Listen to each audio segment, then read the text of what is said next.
Bonjour à tous, j'espère que vous allez excellemment bien et aujourd'hui on va parler sport, on va parler médias, on va parler football, on va parler arnaque ou au moins filouterie un petit peu du côté de Mediapro. Et oui, Mediapro c'est fini. C'est la deuxième, c'est le deuxième euh, grand groupe qui se rate sur le marché de la télévision. Après Webedia et le live, nous avons Mediapro avec la chaîne Téléfoot. Téléfoot, c'est fini, enfin l'émission, hein. La chaîne de télévision. Alors, faut pas confondre, parce qu'en plus, c'est vrai que c'était un petit peu compliqué. Que dire de Mediapro? Alors la fin de Mediapro, toute cette aventure Mediapro, elle aura été ridicule pour le football français, pour la LFP, pour en fait, le problème, c'est que c'est l'ancienne direction de la LFP qui a fait ces conneries-là, et qu'à la fin, c'est Vincent Labrune qui va tout se prendre dans la gueule. Alors que Vincent Labrune, il n'y est pas vraiment responsable de l'affaire Mediapro. Pourquoi la LFP? Parce que la LFP qui a fait preuve d'avarice, de croire que son produit valait aussi cher, alors que son produit ne valait pas 1 milliard d'euros, pardon, que son produit vaut 500, 600 millions d'euros en étant totalement raisonnable, donc a fait preuve d'avarice, qui n'a pas été intelligent parce qu'ils n'ont pas demandé ils n'ont pas voulu connaître les finances de Mediapro, qu'ils n'ont pas voulu croire ce qu'avait dit l'Italie, ce qu'avait dit l'Espagne par rapport à Mediapro, qu'ils n'ont pas voulu s'inquiéter quand ils se sont aperçus que Mediapro, il y avait de l'argent qui venait de la part des Chinois, et que les Chinois, si ça marche pas, ils arrêtent très vite. C'est un peu ça fait partie des pays où si ça marche pas, on essaye de déstocker très rapidement. Et qu'on crut à Monsieur Rourès, alors que c'était quand même l'un des personnages les plus...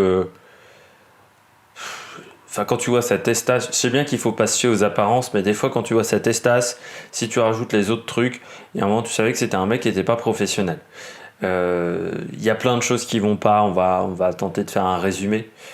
Mais déjà, je voulais dire ça, c'est ridicule pour la LFP. C'est ridicule également du côté des patrons de club qui n'ont pas compris qu'il fallait changer la manière de faire, pas attendre tout des droits télévisuels, du côté du football, qu'il fallait peut-être que les stades soient pleins pour tout simplement intéresser les gens. Ils sont absolument pas intéressés à la billetterie. Les patrons de clubs de Ligue 1, de Ligue 2. Or, on a des clubs de Ligue 2 qui ont des stades complètement vides pour des clubs professionnels, c'est-à-dire que la baie des Champs est vide. Tous les clubs de Ligue 2 quasiment ont des stades vides à part Lens. À part Lens en Ligue 2 qui avait des stades pleins, mais les stades sont vides. Il n'y a aucun patron de club qui s'est dit tiens, pour gagner de l'argent, il faut peut-être que j'ai déjà du monde dans le stade. Oh bah non, on fera gagner de l'argent en ayant des droits de Ligue 1. Qui n'ont pas réfléchi à la manière de vendre les joueurs, à la manière d'acheter intelligemment certains joueurs. De pas forcément donner des salaires de malade à certains joueurs. Enfin voilà, les patrons de clubs qui ont cru que leur championnat valait 1 milliard alors qu'il valait pas 1 milliard non plus. Et puis la fédération française qui a mis beaucoup de temps qui n'a absolument pas réagi dans l'affaire.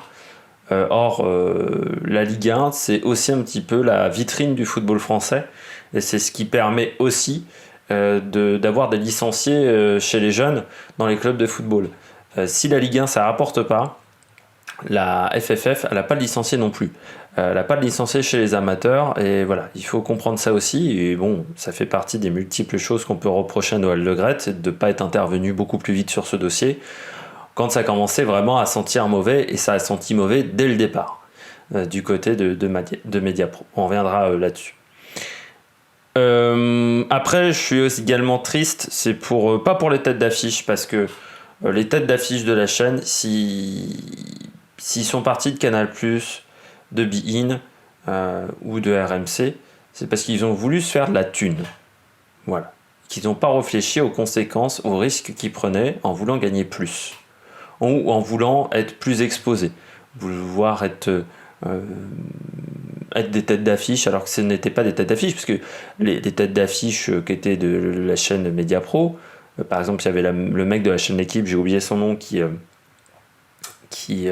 pour vous dire tellement ça a marqué la chaîne Téléfoot, qui était dans l'équipe d'Estelle, qui suivait l'équipe de France pour la chaîne L'équipe, qui est parti chez eux. Anne-Laure Bonnet également, qui n'étaient pas forcément des top têtes d'affiche chez Bein. Bon, bah, ils ont voulu se faire de la thune. Donc eux, je suis pas triste. Parce qu'ils savaient les risques qu'ils prenaient. S'ils n'avaient pas compris que c'était très risqué d'aller chez Mediapro, bah, dans ce cas-là, ça veut dire qu'ils sont stupides. Et s'ils sont stupides, je pense qu'il ne faut pas faire journaliste. Il faut faire un autre métier. Et c'était con de faire autant d'études pour être stupide. Donc je suis absolument pas triste pour ces gens-là. Je suis triste, c'est pour les gens de l'ombre. C'est pour les techniciens, c'est pour les régisseurs, c'est pour même les journalistes un peu moins connus. Voilà, eux, je sais qu'ils vont être un peu dans la merde, et en plus, ça va être très compliqué pour eux de trouver un poste chez Canal, chez Bein, parce que je pense qu'on va leur reprocher d'être allé chez Téléfoot, d'avoir créé de la concurrence, d'avoir fait perdre de l'argent à Canal, à Bein et à RMC. Donc je pense qu'en plus on va leur reprocher, et je pense que ces gens-là risquent d'être persona non grata pendant très longtemps à la télévision, et pareil pour les têtes d'affiche de Téléfoot qui restent d'être persona non grata. Au final, le seul qui a gagné avec Téléfoot et Mediapro, parce qu'il y a un gagnant au final, c'est TF1. Parce que TF1, ils ont vendu la marque Téléfoot, ils ont vendu des vieux Téléfoot. C'est les seuls qui se sont fait de la thune sans perdre trop de crédibilité, parce que ce qu'on retiendra de cette affaire, c'est surtout Mediapro, c'est pas trop le nom Téléfoot. Et Téléfoot, en plus, bon, le fait déjà qu'ils aient pas les images depuis 15 ans, ça a déjà entaché assez leur image. Donc, je dirais que leur image était déjà pas top, et elle n'a pas été détruite par Téléfoot. Et TF1, ils n'ont pas perdu grand chose au final, ils ont plutôt gagné pas mal d'argent avec cette affaire-là. Je pense que les seuls vainqueurs au final, c'est TF1. Alors que va-t-il se passer? Parce que Mediapro s'arrête, mais Mediapro va pas s'arrêter tout de suite. En fait, ce qui va se passer, c'est que tant qu'il n'y a pas un repreneur pour les matchs de Ligue 1, Mediapro va continuer à diffuser les matchs. Donc là, aujourd'hui, la Ligue 1, c'est diffusé gratos. Sauf que vous allez continuer à payer. Ça, c'est très drôle. En même temps, il fallait être con pour prendre un abonnement à Mediapro. Très clairement, pour moi, ceux qui ont pris un abonnement à Mediapro, il ne fallait pas être fuite non plus. Parce qu'on le voyait venir. Ce qui se produit là aujourd'hui, je rappelle que j'ai fait 2 vidéos sur Mediapro, qu'on fait plutôt des belles audiences, parce que y en a une, c'est ma 2e meilleure audience de la chaîne. Et c'est la 2e vidéo qui a fait 1000 vues, ce qui montre mon talent sur YouTube. Du côté de... Enfin voilà, je l'avais prédit, et je suis pas Madame Irma non plus. C'est-à-dire que si moi je le prédis, je pense qu'il y a d'autres personnes qui l'avaient senti. Riolo l'avait senti aussi. Il y a d'autres, Pierre Ménès même, on a beau critiquer Pierre Ménès, il l'avait vu venir aussi. Donc c'est pas vraiment une surprise, la situation de Mediapro aujourd'hui. Pourquoi c'était prévisible?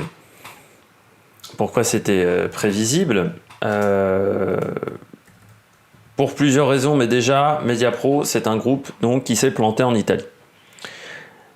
C'était prévisible parce qu'on ne leur a pas demandé de faire un premier rapport, qui aurait pu être, par exemple, un quart de la somme, la moitié de la somme, avant de diffuser.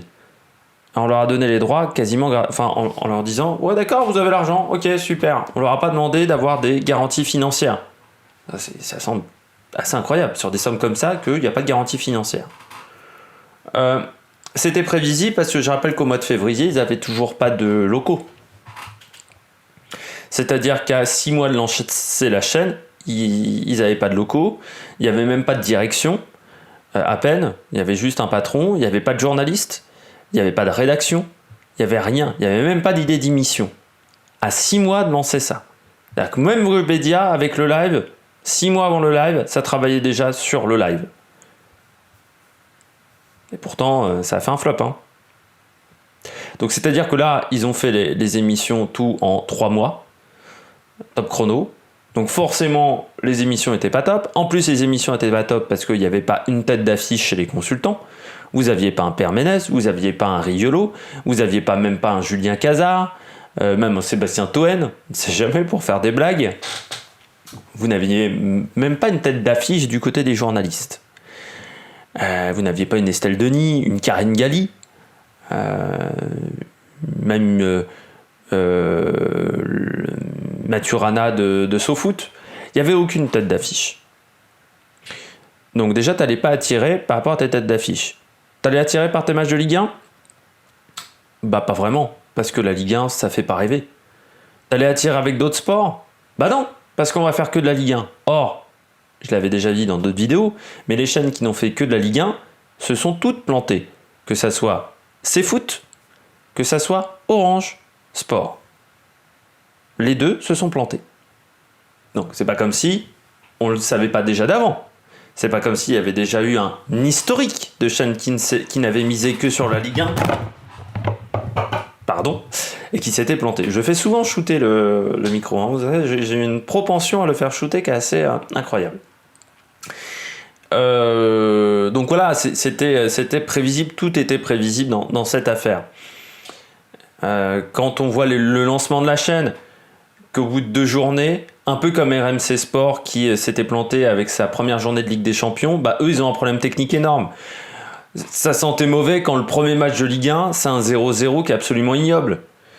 On le voyait venir parce que quand on nous dit il va y avoir des vieux téléfoot qui vont être diffusés, quand on sait que la Ligue 1 c'est que la semaine, c'est que le week-end, donc la semaine il n'y a rien sur la chaîne, quand on sait que ça suffira pas d'avoir de la Ligue 1 pour faire une programmation, une grille antenne, d'avoir la Ligue 1 et la Ligue 2.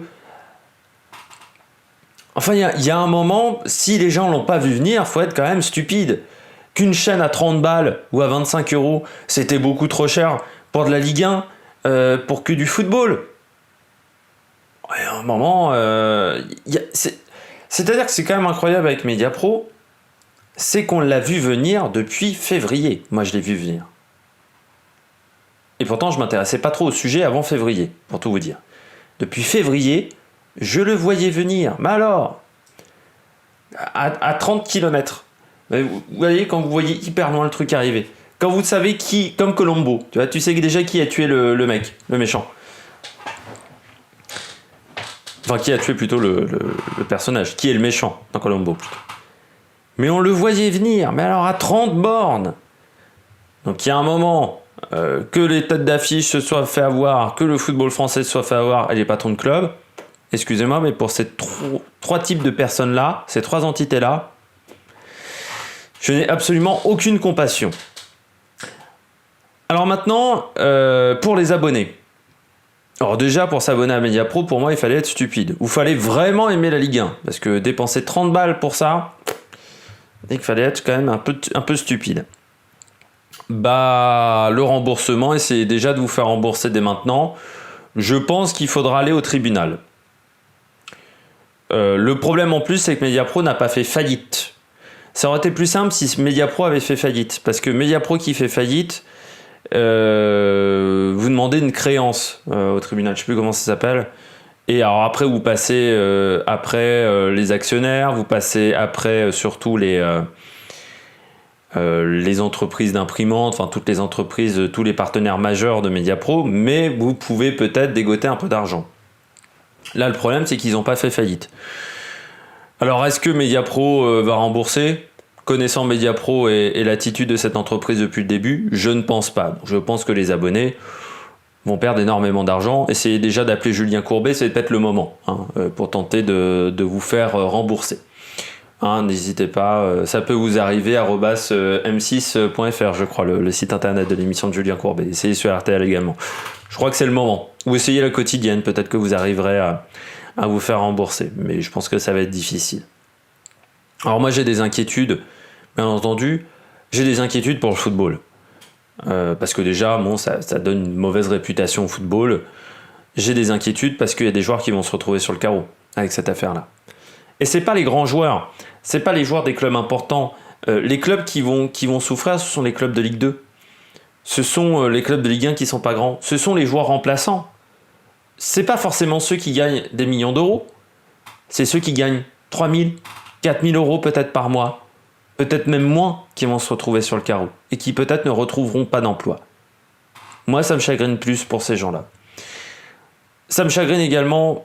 au niveau du football, c'est que là, dans les jours à venir, la visibilité du football va être minime dans les jours à venir. Ça me chagrine également parce que là, Canal+, et beIN, ce sont les rois du monde. C'est-à-dire qu'ils peuvent décider de la somme. Et je pense que Canal, là au départ, ils nous ont dit qu'ils voulaient le racheter pour 750 millions d'euros. Moi, je pense que déjà, 750 millions d'euros, Canal ne sera pas rentable aujourd'hui. Je pense que la rentabilité, c'est 500 millions d'euros pour les chaînes. Et je pense que Canal, vu le nombre de sports en plus qu'ils ont acheté il n'y a pas longtemps et où ils dépensent pas mal de thunes, à ce rythme-là, ils vont faire faillite dans pas si longtemps que ça, Canal+. Parce qu'ils n'ont plus beaucoup d'abonnés. C'est quand même pas... je vous apprends rien. Hein. Alors qu'aujourd'hui, Canal, ils doivent être au 1,5 million d'abonnés. Peut-être même moins qu'1,5 million. Il y a une époque, ils étaient à 3 millions d'abonnés. Donc vous voyez quand même la descente aux enfers de Canal+, ces dernières années. Et que de toute manière, c'est pas la Ligue 1 qui va attirer des abonnés chez Canal+. Les gens qui se sont abonnés chez Mediapro, je pense que c'est des gens qui n'ont pas renoncé à leurs autres abonnements, qui l'ont pris en plus. Peut-être quelques-uns ont renoncé à leurs autres abonnements à Canal+, ou à RMC Sport, mais je pense qu'ils ne sont pas nombreux. Je pense que donc Canal+ ne va pas récupérer 150 millions d'abonnés avec la Ligue 1. Très clairement. Surtout qu'ils diffusaient encore des matchs. Moi, j'ai peur d'avoir une perte de fans inéluctable. Des gens qui ont choisi l'IPTV aujourd'hui. Je vois des dizaines et des dizaines de publicités pour l'IPTV. Je vois des dizaines et des dizaines de gens qui se vendent de choisir l'IPTV. Je vois des gens également qui choisissent ce streaming. Je ne suis pas aveugle non plus. Ces gens-là, ils prendront plus d'abonnement pour aucune chaîne de télévision, que ça soit Canal, que ça soit RMC Sport, parce qu'ils en ont marre d'être pris pour des pigeons. Ils en ont marre de dépenser de l'argent. Encore plus en ces temps de Covid-19, où on n'est pas sûr de l'avenir. L'année prochaine, il y a peut-être plein de gens qui vont perdre leur travail. Donc je ne vais pas prendre un abonnement qui m'engage sur 1 an ou 2 ans, alors que je ne sais pas de quoi l'avenir sera fait. Donc, je pense que pour Canal+, c'est pas 750 millions qu'il faut, c'est 500. Sauf qu'à 500, il n'y a aucune rentabilité. Moi, je trouve incroyable que du côté du football français, on ne pense pas que diffuser une affiche, un seul match, sur une chaîne gratuite, ça soit intéressant en ces temps de Covid-19, aujourd'hui, pour faire plaisir aux fans, de casser les lots et d'avoir un lot pour une chaîne gratuite, pour apporter de la visibilité. Même si ce n'est pas des grands matchs, ça pourrait faire 1,5 million, 2 millions de téléspectateurs, ce qui serait quand même pas mal pour les sponsors. Parce que j'ai peur également, c'est qu'il y a des sponsors qui partent ou qui ne payent pas les clubs aujourd'hui en disant on n'est pas diffusé ou il n'y a pas assez de gens qui regardent la Ligue 1. Parce que les audiences de Canal+ sur les matchs importants de la Ligue 1 cette année, c'est que dalle. Il y a une chute. PSG-OM n'a absolument pas attiré. Les autres matchs non plus. On n'a jamais dépassé 1 100 000 téléspectateurs, alors qu'on arrivait à faire 1,7 million, 2 millions de téléspectateurs facilement sur les gros matchs de football. Donc c'est une catastrophe. Ce qui ne va pas aider également à se faire racheter du côté de la Ligue 1, ce sont les horaires. Parce que Canal+, ils ont mis d'autres programmes. À l'horaire du dimanche soir, maintenant vous avez du rugby. Vous avez du foot anglais également. Il n'y a pas la place dans la grille pour le football français. Ou soit il va falloir créer des chaînes de la part de Canal+, mais il n'a pas la place sur la grille pour avoir une bonne visibilité pour la Ligue 1. beIN, je ne suis pas sûr qu'il y ait énormément de place non plus de la part de beIN. Eh oui, il y a d'autres sports qui se sont infiltrés. beIN et Canal+, ils n'ont pas arrêté de vivre quand ils ont perdu la Ligue 1, ils se sont adaptés. Ça va être donc compliqué, surtout pour le multiplex Ligue 2, qui je rappelle est le samedi à 19h, autant dire c'est surchargé en termes de programme. Mais bon, il n'aurait pas fallu changer les horaires, c'est Mediapro qui a voulu changer les horaires pour leurs amis chinois. Il aurait fallu que les clubs refusent de changer les horaires avec la LFP aussi, mais ça n'a pas été fait. Aujourd'hui, très clairement, le multiplex Ligue 2, l'année dernière je le regardais assez régulièrement, cette année c'est un horaire où je ne suis pas disponible. Donc je ne le regarde plus. Et je pense que je ne suis pas le seul à le faire parce qu'on n'entend plus parler en ce moment de la Ligue 2. Hein, contrairement à l'année dernière. De toute façon, on entend peu parler du football cette année, je trouve. Et encore moins de la Ligue 2. C'est trouvé quand même triste, vu que c'est un championnat professionnel. Donc, les grands gagnants de cette affaire, c'est TF1 et c'est TF1.